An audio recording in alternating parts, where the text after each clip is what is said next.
Bonjour tout le monde et bienvenue sur le podcast Les Nouvelles Voix, le podcast pour t'aider à faire entendre ta voix en créant ton podcast et en le faisant découvrir au monde.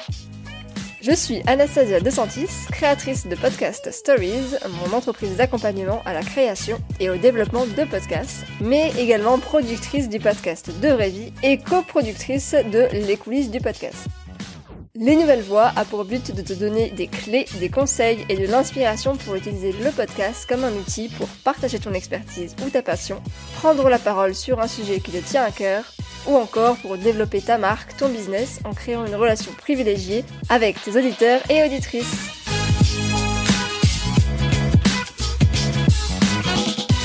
Bonjour tout le monde, j'espère que vous allez bien. Je suis très heureuse de commencer ce nouveau podcast qui est un nouveau projet. Et donc comme tous les nouveaux projets, c'est excitant et en même temps stressant. Et ça tombe bien parce que on va parler de légitimité.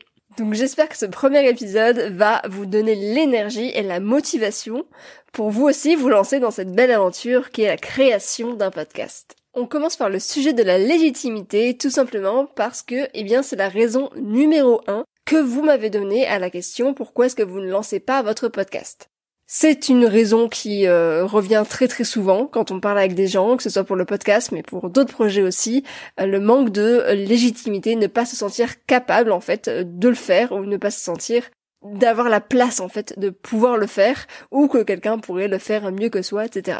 Oui, ne pas se sentir légitime de créer un podcast, c'est un énorme blocage chez beaucoup d'entre vous. Parce que moi, vraiment, je trouve que c'est vraiment dommage que vous ne fassiez pas entendre votre voix, que vous ne puissiez pas partager ce que vous savez, tout simplement parce que vous avez peur de ne pas être légitime. Donc, on va en parler tout de suite. Avant de me lancer dans cet épisode, vous avez sûrement dû l'entendre dans d'autres podcasts. C'est le moment où je vous invite à me laisser une petite note ou un commentaire sur Apple Podcast, si vous m'écoutez sur cette plateforme, ou sur votre plateforme d'écoute. Bien évidemment, si vous appréciez ce podcast. Alors, pourquoi est-ce que les podcasteurs vous demandent ça ? J'en ferai un épisode complet un jour, je pense. Mais en fait, la raison principale de pourquoi est-ce qu'on vous demande de nous laisser une petite note ou un commentaire, c'est tout simplement parce que l'algorithme de ces plateformes, notamment la plateforme de Apple Podcast, est basé sur les écoutes, donc le nombre d'écoutes, mais aussi les notes et les commentaires. Donc en gros, plus j'ai de notes et de commentaires, positifs bien sûr, c'est possible, plus je vais avoir de chances d'être mise en avant. Et donc, que d'autres auditrices et auditeurs découvrent ce podcast. C'est aussi un moyen, quand on découvre un podcast, de voir qu'en fait il a été déjà apprécié, il a été validé par d'autres personnes. Donc plus il va y avoir de commentaires positifs et de notes, plus ça va normalement vous donner envie d'y prêter une oreille. Si vous atterrissez sur une page d'un podcast et que vous avez 3 notes, qu'une c'est 1 étoile, est-ce que vous allez le lancer ? Voilà, posez-vous la question. Mais en tout cas, si ce podcast vous intéresse, vous plaît, n'hésitez pas à me laisser une petite note. À partir du prochain épisode, je remercierai une auditrice ou un auditeur, donc en lisant son commentaire. Mais revenons à nos moutons pour ce premier sujet qui est très intéressant, donc le problème de la légitimité. Ce problème de légitimité, il a un autre nom, je pense que vous avez déjà dû en entendre parler, il s'agit du suspense, syndrome de l'imposteur. Peut-être que c'est quelque chose qui vous est familier, mais sinon, je vais quand même commencer par une petite explication de ce qu'est ce fameux syndrome. Donc, qu'est-ce que le syndrome de l'imposteur et aussi comment savoir si j'en suis victime ? Donc, si vous n'en avez jamais entendu parler, le syndrome de l'imposteur, c'est un terme qui a été inventé par 2 psychologues, Pauline Rose Clance et Suzanne Imes, en 1978. Donc si le terme syndrome peut faire peur, sachez que ce n'est pas une maladie et ce n'est pas contagieux. Enfin, ça peut se négocier en fonction de avec qui tu es, etc. Mais bon, c'est pas une maladie contagieuse, quoi. Les 2 psychologues estiment qu'il s'agit plutôt d'une expérience et que tout le monde, au cours de sa vie, peut y être confronté. Bon, peut-être pas Trump, mais ça, seul Trump le sait. En réalité, on estime que 60 à 70% de la population y est confrontée, mais certaines personnes plus fortement, tout simplement, ce qui les empêcherait de réaliser des projets, notamment, si vous voyez où est-ce que je veux en venir. Donc le syndrome de l'imposteur, c'est l'impression de ne pas mériter sa place, de tromper sur sa position. Par exemple, on va estimer qu'on ne mérite pas une augmentation, qu'on ne mérite pas ce poste, qu'on ne mérite pas cette cliente. Je vous mets une petite citation d'un article que j'ai lu qui dit « Ces personnes doutent en permanence et croient duper leurs collègues, leurs amis, leurs supérieurs. Ils vivent en craignant d'être démasqués d'un moment à l'autre. » On pourrait citer un autre exemple qui est celui d'un ou une élève qui, malgré de très bonnes notes, va se sentir nulle et estime avoir de bonnes notes en fait grâce à la chance et non pas grâce à son travail ou à ses compétences. Pour vous parler d'une expérience récente et illustrer un petit peu ce propos dans le cadre de la vie d'entreprise, en tout cas en tant qu'entrepreneur, c'est quelque chose qui m'est arrivé récemment et heureusement j'ai pu m'en rendre compte, bon a posteriori. Alors pour tout vous raconter, donc je venais de terminer un appel découverte avec une cliente. Tout s'était très bien passé, mais voilà, en raccrochant, j'ai vraiment eu un sentiment où je me suis dit mais en fait, est-ce que je vais être à la hauteur? Voilà, je me suis dit qu'elle voudrait jamais travailler avec moi et finalement ça m'a un peu rassurée.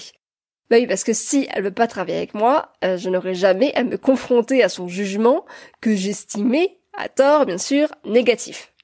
Donc ça c'était mon syndrome de l'imposteur qui parlait, car finalement elle est devenue ma cliente et elle est très satisfaite. Dans un TEDx, Lou Solomon explique que 70% des Américains ont des sentiments associés au syndrome de l'imposteur. Elle parle des 4 fantastiques, l'anxiété, le besoin de protection, le doute de soi-même et la peur d'échouer. Mais alors, d'où est-ce que ça vient, ce syndrome de l'imposteur? Alors ça peut venir de différents endroits.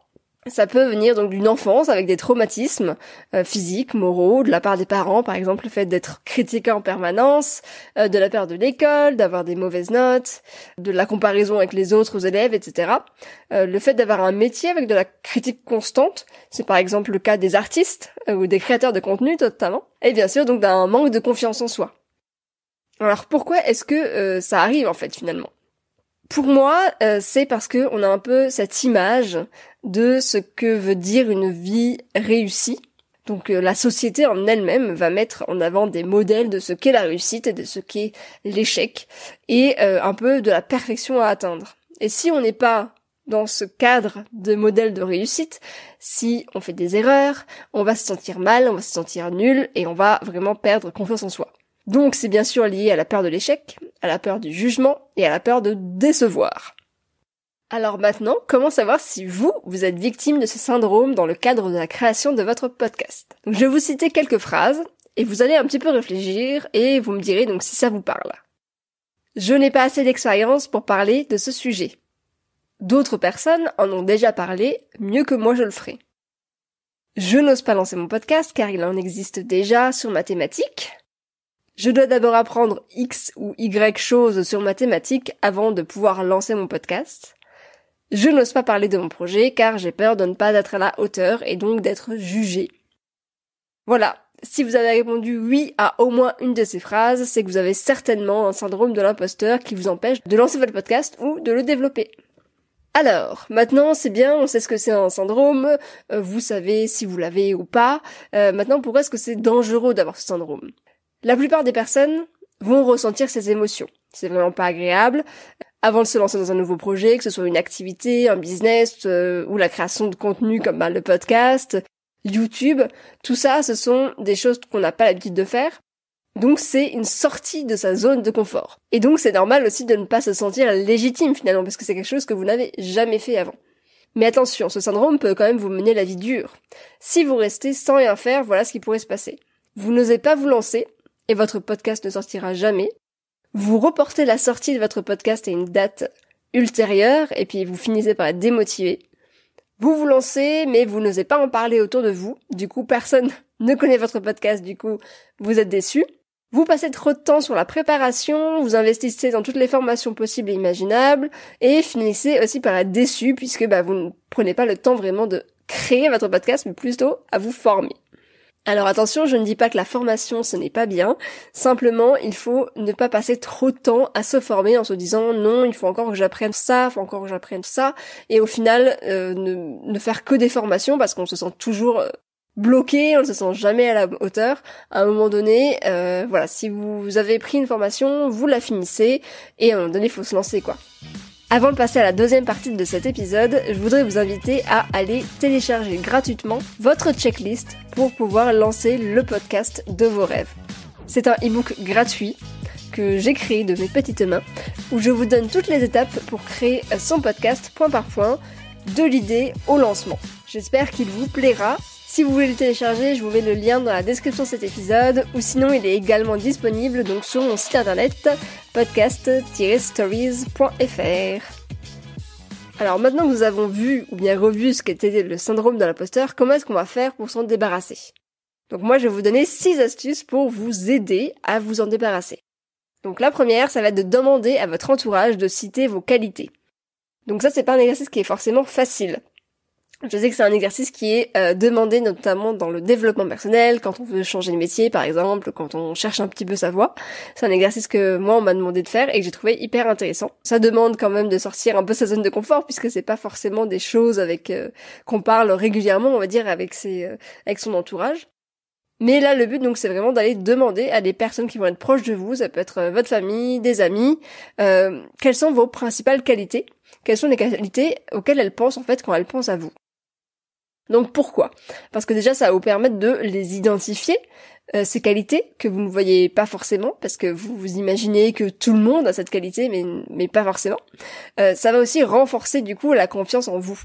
Et puis ça vous permet déjà d'aborder tout doucement l'idée du projet de podcast. Parce que quand vous allez aller voir votre proche, vous allez lui dire, voilà, est-ce que tu pourrais me citer mes 3 qualités principales? Et forcément, il va vous demander, ok, mais pourquoi, etc. Donc là, c'est un peu le moment de commencer tout doucement à aborder l'idée de votre projet de podcast. Numéro 2, notez les 5 accomplissements dont vous êtes le plus fier. Donc pour ça, prenez un feuille et une stylo et puis c'est parti, vous notez les 5 choses que vous avez faites dans votre vie dont vous êtes fiers, parce qu'il y en a. C'est intéressant parce que vous avez sûrement eu à un moment des problèmes, des bâtons dans les roues et pour autant vous avez réussi à accomplir quelque chose. Voilà, donc ça c'est intéressant de revenir dessus, c'est aussi un exercice de développement personnel mais que j'ai trouvé hyper intéressant et qui fonctionne très bien aussi pour oser en fait se lancer dans un nouveau projet. Numéro 3, vous remémorez une compétence développée que vous n'aviez pas avant. Donc là encore, c'est pour renforcer la confiance en vous. Par exemple, vous avez des enfants. Avant d'avoir les enfants, j'imagine que vous n'en aviez pas. Voilà. Bon, ça paraît un petit peu logique. Mais là, vous avez développé une compétence quand même assez énorme qui est la compétence d'éduquer des enfants, de faire des enfants, de les éduquer. Enfin, moi je trouve ça absolument, moi qui n'ai pas d'enfants, je trouve ça absolument ouf qu'on en parle pas plus, quoi, de personnes qui éduquent d'autres personnes. Donc ça, c'est une compétence quand même assez dingue de se dire que vous avez réussi à développer cette compétence qui est l'éducation d'enfants, alors qu'avant vous ne l'aviez jamais fait. Autre exemple, si vous dessinez, au début, peut-être que c'était pas si terrible et que maintenant, en regardant vos premiers dessins, vous trouvez ça nul. Mais maintenant, vous faites peut-être des œuvres d'art. En fait, vous avez évolué et c'est bien normal quand on commence quelque chose de ne pas tout savoir parce que moi, je suis vraiment partisane de dire qu'on apprend en faisant. Donc voilà, posez-vous cette question, comment est-ce que vous avez fait pour développer cette compétence? Est-ce que vous avez lu des livres? Est-ce que vous avez fait des formations? Est-ce que vous êtes jeté dans le bain? Vous avez fait des erreurs que vous avez appris? Voilà, posez-vous cette question.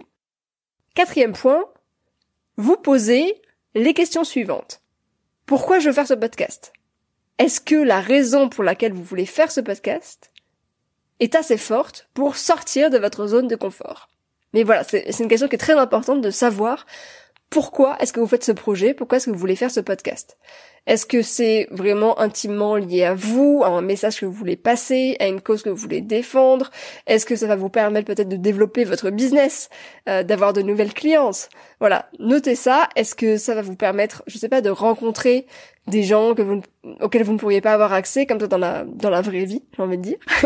Voilà, ça c'est une question qui est très intéressante. Autre question. Si vous ne lancez pas ce podcast, que va-t-il se passer? Comment est-ce que vous allez vous sentir? Et 3e question, quelle est la pire chose qui peut se passer si vous vous lancez? Donc là encore, c'est des questions qui sont inspirées du développement personnel. Donc si vous êtes familier ou familière avec ça, vous allez reconnaître un petit peu ce genre de questions, voilà, qui permettent vraiment de faire une introspection sur soi et de vraiment se poser des questions de qu'est-ce qui pourrait se passer, quelle est la pire chose vraiment qui pourrait se passer. Voilà, si je lance ce podcast, quelle est la pire chose qui pourrait se passer? Et vous poser ces questions, ça va aussi vous permettre, voilà, de relativiser et puis de voir que finalement, c'est pas si pire. Comme on dit en Belgique, je crois, ou au Québec, je ne sais plus. S'il y a des amis québécois ou belges qui m'écoutent, dites-moi d'où ça vient cette expression. Ensuite, 5e point, arrêtez de vous comparer. Donc là, c'est un point qui est très difficile parce qu'on est dans une société où on se compare sans cesse à d'autres personnes. Moi-même, je me compare énormément et je travaille dessus, mais c'est encore compliqué. Mais pour votre podcast, il existe peut-être déjà un podcast sur votre thématique. Alors là, essayez de voir comment orienter le sujet autrement. Qu'est-ce que vous pourriez faire un petit peu de différent? Qu'est-ce qui vous rend unique? Qu'est-ce qui ferait que des auditeurs et des auditrices écouteraient votre podcast si c'est sur la même thématique? 6e point, arrêtez de trop réfléchir. Donc je vous le disais, moi je suis de la team se lancer, faire des erreurs, passage à l'action, parce que j'estime vraiment que c'est la meilleure façon d'apprendre, que se tromper, même si c'est vrai que ça peut faire mal parfois, c'est vraiment la meilleure façon d'apprendre et de retenir des choses. C'est d'y aller, de faire du test and learn, comme on appelle ça. Si vous avez en business, vous savez de quoi je parle. C'est d'y aller, de faire des tests et puis de voir ce que ça donne, mais surtout d'apprendre de ses erreurs. Donc voilà, quand vous allez lancer votre podcast, ça ne sera pas parfait dès le début. À moins que vous preniez une équipe technique, que vous preniez, je sais pas, que vous faites une formation. Et encore, même si vous faites une super formation d'1 an dans une école audio, je ne sais pas, vous allez forcément faire des erreurs, tout le monde fait des erreurs. Mais ce qui est important, c'est de se lancer et puis de toujours améliorer ces épisodes au fur et à mesure qu'on continue en fait. Voilà, c'est tout ce que j'avais à vous dire sur cet épisode. Si vous ne deviez retenir qu'une seule chose de tout cet épisode, c'est que je pense que la plupart des personnes se posent à un moment donné la question de la légitimité. Cependant, il est possible de travailler sur ce manque de légitimité avec les 6 points que je viens de vous citer. Donc, demandez à votre entourage vos qualités, les 5 accomplissements dont vous êtes le plus fier, se remémorer une compétence développée, se poser les questions de pourquoi vous voulez faire ce podcast, quelle est la pire chose qui pourrait se passer si vous vous lancez, arrêtez de vous comparer et arrêtez de trop réfléchir.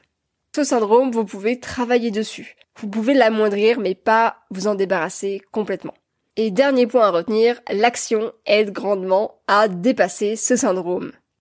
Voilà, sur ce, je vous souhaite une très belle journée, un bon travail sur votre projet de podcast et n'oubliez pas de télécharger le e-book Les 6 étapes pour lancer le podcast de tes rêves qui vous donne donc sous format de checklist toutes les étapes pour créer et lancer son podcast. Merci à vous toutes et tous d'avoir écouté cet épisode jusqu'au bout. N'oubliez pas, si ce podcast vous plaît, vous pouvez le noter sur Apple Podcast ou votre plateforme d'écoute, si elle vous le permet. Et je vous dis à très bientôt pour un prochain épisode.